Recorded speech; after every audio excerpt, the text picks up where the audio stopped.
वो जो मुल्ले जब वहाँ पर कैंडल मार्च निकाल रहे थे उस दिन उन्होंने क्या किया था, हंस रहे थे। अल्लाह अकबर के नाम पे क्या होता है, हर बार जय श्री राम के नाम पे कभी बम नहीं फटता है, एक ही नारा है जिसके बाद बम फटता है। मुंह पे हंसी, आज हमारे यहाँ पे तो किसी के हंसी नहीं है। जब हिजबुल्लाह, जब वहाँ पर जो वो नसरल्लाह जब ख़त्म हुआ था तब उन्होंने कैसा कैंडल मार्च निकाला था, पूरा का पूरा कश्मीर भर गया था उस दिन, और हमारे लिए 25 लोग थे और वो हंस रहे थे। सबसे बड़े आतंकवादी की जड़ ही वही है, क्योंकि बेगम ही 25-30 निकालती है, जब वो खत्म होगी वैसे ही आतंकवाद धीरे धीरे खत्म हो जाएगा। एक साहब एक काम है उनके, तो मशीन चलती रहनी चाहिए, पेट फूला है, कभी ये पेट खाली ही नहीं रहे, उनका तो यही काम है आज तक। मैं सर उस दिन मजहब को मान लूंगी कि भाई आतंक का कोई मजहब नहीं होता, धर्म नहीं होता। मैं उसी दिन ये बात मानूंगी जिस दिन मक्का मदीना के ऊपर कोई ब्लास्ट होगा, जिस दिन कोई वहां पर अल्लाह अकबर बोलकर या कुछ भी नारे तकबीर कर उस दिन फटेगा। तुझे नंगा करके घसीटते हुए लाएंगे, दिल्ली के लाल चौक में तेरी गर्दन को लटकाएंगे और फिर तुझसे हनुमान चालीसा बुलवाएंगे और फिर गोली मारेंगे, हरामखोर। ईंट लगाना तो बहुत दूर की बात है,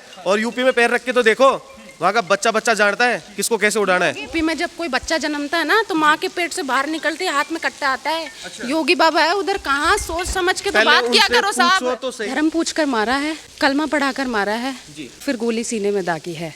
जिन हाथों में ताकत है राज तिलक देने की, उन्हीं हाथों में ताकत है सिर उतार लेने की। अयोध्या को हम तबाह कर देंगे।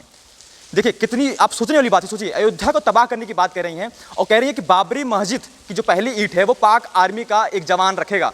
उन्होंने कहा कि बाबरी मस्जिद की जो पहली नमाज होगी वो चीफ आर्मी पाकिस्तान के जो चीफ आर्मी हैं आसिफ मुनीर पढ़ेंगे। लोगों से बात करते हैं। देखिए पाकिस्तान की तरफ से गीदड़ भड़की जिस प्रकार से दी जा रही है, पहलगाम हमला हुआ, वहाँ पे धर्म देखकर गोलियाँ मारी गई। सबसे पहला सवाल हमारा आपसे ये होगा कि पहलगाम में जिस प्रकार से धर्म को देखकर मारी गई गोलियाँ, उस पर आप क्या सोचती हैं, कितना निंदनीय है? धर्म देखकर मारा गया, धर्म पूछ कर मारा है जी, कलमा पढ़ाकर मारा है जी, और फिर गोली सीने में दागी है। जिन हाथों में ताकत है राज तिलक देने की, उन्हीं हाथों में ताकत है सिर उतार लेने की। जी। और जो है आप बात कर रहे हो पहलगाम हमला, देखो निंदनीय तो है ही। आतंक का सिर्फ और सिर्फ मजहब होता है साहब, है ना। ये जितनी भी झूठी बातें चल रही है ना कि यह भारतीयों पे हमला हुआ है, या सिर्फ और सिर्फ हिंदुओं पे हमला हुआ है और किसी पे यह हमला नहीं हुआ है। कैसी बातें कर रहे हैं? एक मुसलमान भी उसमें मरा है। कौन सा मुसलमान मरा है? वो कलमा नहीं पढ़ पाया। आदिल हुसैन जो मारा गया है उसके बारे में मैं आपको बता दूं कि आप देखिए 300 से ज़्यादा वहाँ पे पर्यटक थे। किसी भी पर्यटक ने बयान दिया कि कोई कश्मीरी मुसलमान हमको बचाने के लिए आतंकवादियों से बंदूक छीनता हुआ मारा गया? नहीं, किसी ने भी नहीं देखा कि आदिल हुसैन किसी इस तरह मारा गया। तो अपने बंद एसी कमरों में पहलगाम से हज़ारों किलोमीटर दूर बैठे इन दलचट्टों को कैसे पता चला कि आदिल हुसैन बंदूक छीनते हुए मारा गया? वास्तविकता यह है कि आदिल हुसैन अपने इस्लामी आतंकी भाई से काफिरों को मारने के लिए बंदूक छीन रहा था और उस दौरान उसके गोली लग गई, वो मारा गया।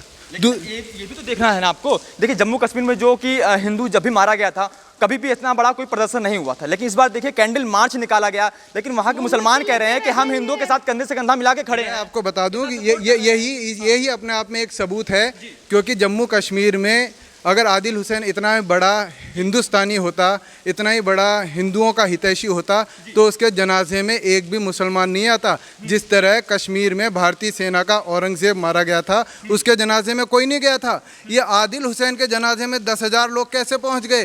क्योंकि आदिल हुसैन वो मुजाहिद है जिसने जिहाद के लिए अपनी जान गंवाई है। इसलिए आदिल हुसैन को हीरो बनाने की ज़रूरत नहीं है। आदिल हुसैन को हीरो बनाकर जो प्रोपेगेंडा चलाया जा रहा है, वो जो 27 हिंदू मजहब के नाम पर धर्म पूछकर मारे गए, उसको दबाने के लिए, उस मुद्दे को दबाने के लिए किया जा रहा है। सेकुलरिज्म का झंडा दिखाने के लिए किया जा रहा है। सभी लोगों को कट्टरता से इस बात का ध्यान रखने की ज़रूरत है कि हमारे भाई, पिता, बच्चों को धर्म देखकर मारा गया है। किसी आदिल हुसैन को धर्म देखकर नहीं मारा गया।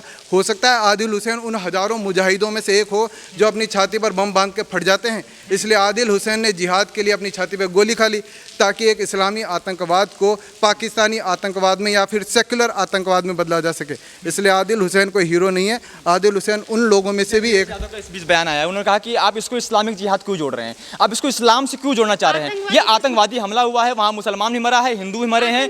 किस मजहब का था? क्या नाम था? सैयद इकबाल जुबैर। हमारे आपके यहाँ पे होता है क्या सर ये नाम? नहीं होता। आप राजपूत है, आपके यहाँ पे नाम होता है, आपके यहाँ पे नाम होता है, मेरे यहाँ पे भी सैयद इकबाल जुबैर ये नाम नहीं होता है। सैयद इकबाल जुबैर नाम होता है मजहब वालों का। तो आतंकवादी मुल्ले थे, ये साफ साफ बोलो, इसमें कुछ आतंकवाद से हमने नहीं जोड़ा है। टोटी चोर को बता देना चाहता हूँ कि आतंकवाद से हमने नहीं जोड़ा है। जिन्होंने आतंकवाद किया है धर्म पूछकर, कलमा पढ़वा कर, भाई हमारे सनातन में कोई कलमा बलमा कुछ नहीं होता है कि नहीं होता? भाई हमारे तो गीता के श्लोक होते हैं, हनुमान चालीसा होती है, हनुमान चालीसा बोल के ही ठोका जाएगा। तो टोटी चोर को बताना चाहता हूँ कि ये जो कलमा पढ़वा के मारा गया है तो आतंकवादियों ने खुद अपना मजहब बताया है। लेकिन अभी आपने जो कहा कि धर्म पूछा, जाति नहीं पूछी, ये केवल कहा जा रहा है कि बीजेपी का प्रोपेगेंडा है जो नैरेटिव सेट करना चाह रही है जम्मू कश्मीर में, जम्मू कश्मीर के मुसलमानों को बदनाम करना चाह रही है। जम्मू कश्मीर के मुसलमानों का उनका नाम कब था? पत्थर फेंक रहे थे सेना के ऊपर, अभी कुछ सालों पहले पत्थर फेंक रहे थे, तब क्या मेडल ले रहे थे पत्थर फेंक के? तो वो तो ऑलरेडी बदनाम है, उनको तो बदनामी में ही मजा आता है। आप कितने वीडियो देख लो, जम्मू कश्मीर के मुसलमान कह रहे हैं हमारे दिल में तो पाकिस्तान रहता है। वो ऑटो वाला कह रहा था कि हम तो हिंदुस्तान का हिस्सा ही नहीं है। तो वो ये टोटी चोर भी वैसा ही है, उन्हीं का भाई आप है। कह रहे हो ना भाई कैंडल मार्च के लिए, तो आपने फिर वीडियो वायरल होते हुए देखा होगा। अगर हम आज कैंडल मार्च निकाल रहे हैं तो हम हिंदुस्तान के नारे लगा रहे हैं, हिंदुस्तान जिंदाबाद, पाकिस्तान मुर्दाबाद। वहाँ पे लग रहे थे अल्लाह अकबर के नारे, और बाकायदा वीडियो वायरल भी हुआ था। वो लोग हंस रहे थे, जितने भी लोग जो भी कैंडल मार्च निकाल रहा था, तो वो सब लोग हंस रहे थे। तो ये टोटली प्रोपोगेंडा नहीं लगता आपको? ये सिर्फ और सिर्फ एक मजाक था उनके लिए, और कुछ नहीं था। और पीठ पीछे सब हंस रहे थे। और आप वहाँ के जितने भी लोग हैं, जितने भी मुस्लिम प्रजाति है, अगर आप उनसे पूछोगे तो वो पाकिस्तान जिंदाबाद ही बोलेंगे, हिंदुस्तान जिंदाबाद नहीं बोलेंगे, भारत माता की जय नहीं बोलेंगे। आपको बता दूं, अभी यही हमला अगर सर्दियों में होता, यही हमला अगर सर्दियों में होता तो ये कोई कैंडल मार्च नहीं निकलता, कोई कश्मीरी मुसलमान नहीं रोता। अभी उनका धंधा खराब हो रहा है 6 महीने का, इसलिए रो रहे हैं। क्या इलाज है इन आतंकवादियों का, इस्लामिक आतंकवादियों का क्या इलाज है? आतंकवादियों का क्या इलाज है? आतंकवादियों का एक ही इलाज है, 27 मारे 2700 मार के दो, तब खत्म होगा। ऐसे ही होगा सर। वो जो मुल्ले जब वहाँ पर कैंडल मार्च निकाल रहे थे, उस दिन उन्होंने क्या किया था? हंस रहे थे। अरे अल्लाह अकबर के नाम पे क्या होता है हर बार? जय श्री नाम के नाम पे कभी बम नहीं फटता है, एक ही नारा है जिसके बाद बम फटता है। मुंह पे हंसी। आज हमारे यहाँ पे तो किसी के हंसी नहीं है। जब हिजबुल्लाह, जब वहाँ पर जो वो नसरल्लाह जब खत्म हुआ था, तब उन्होंने कैसा कैंडल मार्च निकाला था? पूरा का पूरा कश्मीर भर गया था उस दिन, और हमारे लिए 25 लोग थे और वो हंस रहे थे। ये क्या आप कैंडल मार्च को लेके बात बोल रहे हैं, कश्मीर के लोग कैंडल मार्च निकाल रहे हैं। आज से 5 साल पहले जीवे जीवे पाकिस्तान यही कश्मीर में हो रहा था। पाकिस्तान से रिश्ता क्या, ला इलाहा इल्लल्लाह, इसी कश्मीर की वादियों से आ रहा था। आप ये देखिए, वाइट वॉश करा जा रहा है कश्मीर को। आज जो आप कह रहे हैं कि ये कश्मीर सब बढ़िया हो गए, ये असदुद्दीन ओवैसी बोल रहा है कि ये पाकिस्तान गाली दे रहे हैं। आज से 1947 में जब भारत के टुकड़े हुए, पाकिस्तान अलग हुआ, तब भी कुछ यहाँ पे थे जो फर्स्ट एजुकेशन मिनिस्टर बने, उन्होंने भी यही किया। वो बोले कि ये तो अच्छे मुसलमान हैं और वो बुरे मुसलमान हैं। ये गुड तालिबान बैड तालिबान पाकिस्तान भी करता है, या गुड कम्युनिटी बैड कम्युनिटी, इसमें आप मत पड़िए। हमको ये देखना है कि देशभक्त कौन है, देश की मिट्टी के अंदर कौन अपना सहयोग दे रहा है, उसके हिसाब से आप उसको उनका मापदंड होना चाहिए। आप सब जब आतंकवाद में मजहब देखते हैं तो मुसलमान भी यही बात कहते हैं कि देखिए आप सब देखिए आतंकवाद को मजहब से जोड़ रहे हैं, लेकिन आप ये सोचिए हिंदू भी आतंकवाद हैं। आप देखिए भारत जब आज़ाद हुआ था उसका पहला आतंकवादी कौन था? नाथूराम गोडसे। नाम लेके काम करा, आइडल है हमारा। कैसे कह सकते हो उसको आप आतंकवादी? उस बापू के करे दर हैं ये। इधर वाले को बनाया धर्मशाला, उसको बनाया मुगलशाला। और क्या काम करा उसने? गोडसे को, हमारा तो आइडल है गोडसे, बहुत बढ़िया काम करा। लेकिन मैं तो ये सोच रही थी गोडसे जी को और 4-5 को सल्टाना था इसी कुनबे को उस दिन। कैसे आप आतंकवादी कह सकते हो? आतंकवादी वो नहीं थे, आतंकवादी वो थे जिन्होंने, जब वो भगत सिंह, राजगुरु, ये जो 3 लोग थे, उनकी वो मतलब उनको 23-24 साल की उम्र में फांसी पर लटका दिया था। क्यों? क्योंकि वो देश के बंटवारा नहीं होना देना चाहते थे। हमारे जीवन काल में, हमारा जीवन काल नहीं, अभी तो रिसेंट हिस्ट्री में जितना हम जानते हैं, सबसे बड़ा नरसंहार जो हुआ है भारत और पाकिस्तान के बीच हुआ था। जब ये डिवाइड हुआ, लाखों लोग मर गए, उसके जिम्मेदार व्यक्ति वो आतंकवादी है। उसको अगर मार रहा है तो आतंकवादी कैसे हुआ? यही मैं कह रहा हूँ, जिसने देश का बंटवारा करवाया, 20 लाख लोग मारे गए, वो तो बापू हो गया। और जिसने उस आतंकवादी घटना करवाने वाले को जन्नत रसूद कर दिया, वो आतंकवादी हो गया। इसलिए देश को मंथन करने की ज़रूरत है कि वास्तव में आतंकवादी कौन है, जो नरसंहार करा रहा है या जिसने गलती से एक आदमी को मरवा दिया। जबकि आपको वास्तविकता में देखा जाए, वास्तविकता में आप इतिहास की किताबें उठा के देखेंगे तो गांधी जी को जब गोली लगी थी, मतलब मोहनदास करमचंद गांधी को जब गोली लगी थी, उसके बाद भी वो 1-आधा घंटे तक जीवित थे। उन्हें अस्पताल क्यों नहीं पहुंचाया गया? वो कौन थे चचा जो उनको अस्पताल नहीं पहुंचा रहे थे? वो कौन से चाचा थे जो चाह रहे थे कि गद्दी पे अकेला बैठे? नेहरू चाचा। नाम बता दिया उन्होंने। हाँ, तो वो चाचा अपने पूरे खानदान को बैठाने के लिए पहलगाम हमला हुआ, उसके बाद से कश्मीर की तरफ से पाकिस्तान की तरफ से जो कहा जा रहा है, उनके वहाँ के एक सांसद हैं कि अयोध्या को तबाह कर देंगे, राम मंदिर को तोड़कर वहाँ बाबरी मस्जिद बनवाएंगे। राम मंदिर अयोध्या है कहाँ पर? यूपी के अंदर। यूपी में जब कोई बच्चा जन्मता है ना तो माँ के पेट से बाहर निकलते हाथ में कट्टा आता है। योगी बाबा है उधर, कहाँ सोच समझ के तो बात किया करो साहब। तो सही कि भाई है कहाँ, मंदिर है कहाँ? ईंट लगाना तो बहुत दूर की बात है। और यूपी में पैर रख के तो देखो, वहाँ का बच्चा जानता है किसको कैसे उड़ाना है। कि आप ये भर में बैठे हैं, आपके पास ये जो आप भर में बैठे हैं कि 6 लाख आर्मी केवल पाकिस्तान के पास है, वो कह रहे समय आने पर हम 24 लाख 25 लाख आर्मी हो जाएंगे और 50 लाख हो जाएंगे। पहले तो मैं बता दूं, मंदिर का जवाब दे दूं पाकिस्तानियों को कि मंदिर हम बनवाएंगे, राम मंदिर बन चुका, उसकी चिंता मत करो। एक मंदिर हमें पाकिस्तान में बनाना है और पहली ईंट आसिफ मुनीर की खोपड़ी से बनाई जाएगी। और हिंदुस्तान के अंदर है ना, शेर रहते हैं, गीदड़ नहीं रहते। अगर हमारा जिस दिन मन होगा ना, पूरा पाकिस्तान में मंदिर बना दे, पूरा पाकिस्तान को ही मंदिर बना देंगे। मुकेश अंबानी जी के बेटे की शादी हुई थी, अनंत अंबानी की। उनके बेटे की शादी के बाहर जो पूरा मंडप लगा था, वहाँ पर एक भिखारी खड़ा था। वो बोला कि सारे पैसे मैंने अंबानी को दिए हैं शादी के। आप विश्वास करोगे? नहीं ना। तो पाकिस्तान कह रहा है हम भारत को जीत लेंगे, तो आप उस भिखमंगे पे विश्वास क्यों कर रहे हैं? उसके आटे डाल के लाले पड़े हुए हैं। मोदी जी कुछ नहीं, गोली डालने की जरूरत नहीं है, 2 आटे के कट्टे फेंक दो, वो आपस में लड़ के मर जाएंगे आटा छीनने के चक्कर में। नहीं, एक बताइए, वहाँ के सांसद हैं वो जो जई खान जी, क्या कहना चाहेंगे? क्या मतलब सोच समझ कर उन्होंने बोला है भारत के लिए कि हम बाबरी मस्जिद बनवाएंगे, राम मंदिर की तोड़कर? मस्जिद एक ख्वाब है अब, सिर्फ और सिर्फ, जो कभी पूरा नहीं होगा। नामुमकिन ख्वाब है बाबरी मस्जिद। अयोध्या पहली बात तो जिस जगह पर है, यूपी के अंदर आता है अयोध्या, और यूपी के अंदर बाबा रहता है जी।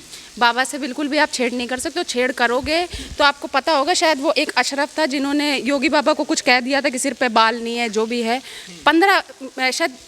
25 मिनट या 30 मिनट बाद एक वीडियो जारी हुआ था कि वो तो साहब तो ऐसे आए लंगड़ाते हुए, 3-4 लोग तो लेकर आए उनको। तो वो मिसाल कायम करी गई थी कि ऐसा ही हाल होगा अगर हमारे यूपी की तरफ देखोगे। और आप बात करते हो यूपी की या फिर भारत की पूरे की बात करो तो हमारे राजस्थान के छोरे, अगर इनको खुला छोड़ दोगे तो ही वैसे तो पाकिस्तान नस्ते नाबूद हो जाएगा। लेकिन अभी देखिए ना, उत्तर प्रदेश के जो मुख्यमंत्री हैं माननीय योगी आदित्यनाथ जी के ऊपर भी कई धमकियां मिली हैं कि आपको जान से मार दिया जाएगा। कब तक आप? शेर के पीछे कुत्ते भौंकते रहते हैं और शेर की दहाड़ सुनते कुत्ते मुँह देते हैं। ये पाकिस्तानी और आतंकवादी वही लोग हैं, और योगी जी वो शेर हैं। जिस दिन उन्होंने दहाड़ मारी, आधा पाकिस्तान तो गम से ही मर जाएगा, डर से ही मर जाएगा, दहशत से मर जाएगा।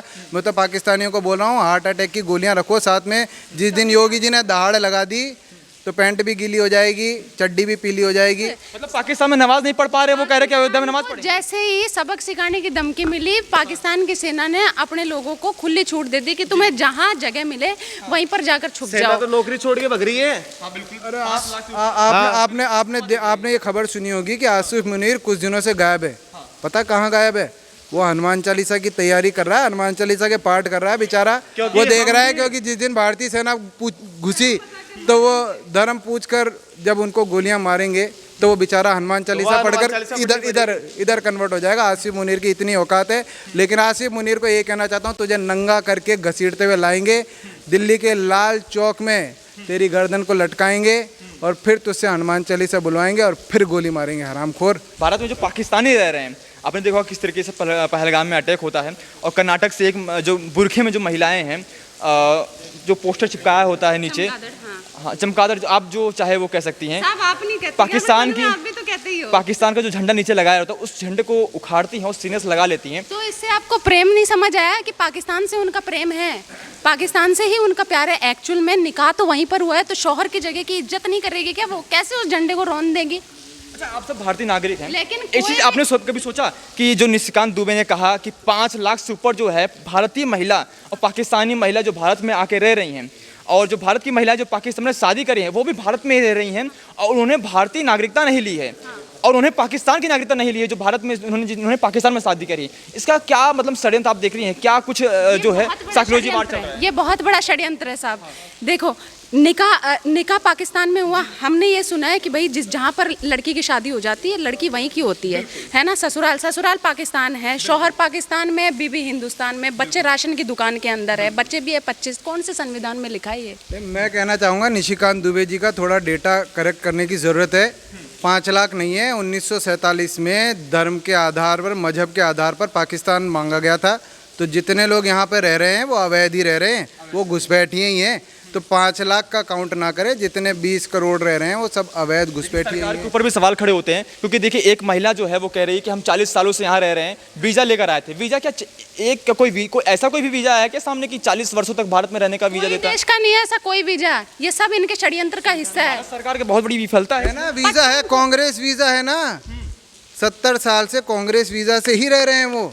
ये तो 40 साल बता रही है, 70 साल हो गए कांग्रेस का वीज़ा है, और उस कांग्रेस के वीज़ा में ही घुसपैठिए यहाँ पे रह रहे हैं। अब कांग्रेस का वीज़ा ख़त्म होने वाला है, पप्पू इटली जाने वाला है, और ये घुसपैठिए वापस पाकिस्तान जाने वाले हैं, और हो सकता है जहन्नुम भी चले जाएँ। आखिरी सवाल हमारा आपसे यही रहेगा कि क्या कुछ कहना चाहेंगी सांसद महोदय के बारे में, जिस प्रकार से अयोध्या के बारे में सोच रही हैं? सिर्फ और सिर्फ एक ख्वाब है। मैं बेगम को बता दूं कि ये एक नामुमकिन ख्वाब है जो सिर्फ और सिर्फ उनके दिलों में ही जिंदा रहेगा, और हो सकता है कि थोड़े टाइम बाद पाकिस्तान समतल हो जाए तो वो दिल भी अल्लाह को प्यारा हो जाए। हाथ दे के निकालो, नहीं निकले तो गोली मार दो, कोई दुख नहीं है, गोली मार दो। आतंकी है, खत्म होंगे। सबसे बड़े आतंकवादी की जड़ ही वही है, क्योंकि बेगम ही 25-30 निकालती है। जब वो खत्म होगी वैसे ही आतंकवाद धीरे धीरे खत्म हो जाएगा। एक साहब एक काम है उनके, तो मशीन चलती रहनी चाहिए, पेट फूला है, कभी ये पेट खाली ही नहीं रहे। उनका तो यही काम है आज तक। और काम क्या किया है उन्होंने? जब धुआं खत्म हो जाता है, जब कोई मतलब नहीं रहता किसी बात का, शायद मोदी सरकार का ये होगी ये नीति कि ठंडी करके खाएं, पर ऐसे हमारे जैसे पागलों को वहाँ पर भेज दो तो अपने आप देश के अंदर क्रांति और शांति दोनों की दोनों आ जाएगी। जब इनको लात दे के और इनको गोली मार के खदेड़ा जाएगा, इनके देशों में रोहिंग्यों को बांग्लादेश में भेजा जाए, वहाँ पर वो जाके चड्डी बनियान जिसकी लूट करनी है करें, और पाकिस्तानियों को भीख मांगने के लिए उधर भेजा जाए। सऊदी अरब ने एक्शन ले लिया साहब, वो तो कट्टर इस्लामिक देश है जहाँ पर मक्का मदीना है।